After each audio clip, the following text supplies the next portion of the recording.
In this video, I'll show you how to disappear text with a feather style animation, creating a soft and graceful exit effect. Let's go step by step. First, open your project in CapCut Mobile.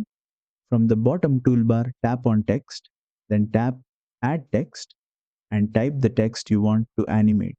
Next, go to the Font tab and choose a font that suits this effect. Thin, elegant, or script style fonts usually work best for feather based animations. Once your text is ready, tap on the Animation tab.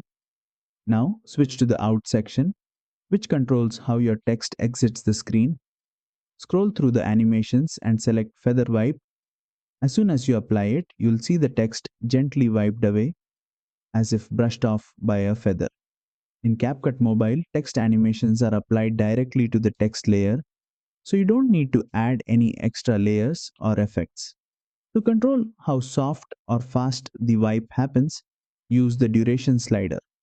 Drag it to the left for a slow, cinematic feather wipe, or drag it to the right for a faster and cleaner disappear. Preview the animation and adjust the timing to match the mood of your video. And that's it. You've successfully added a feather wipe text disappear animation in CapCut Mobile. If this tutorial helped you, don't forget to like, share, and subscribe for more fully detailed CapCut mobile text animation tutorials.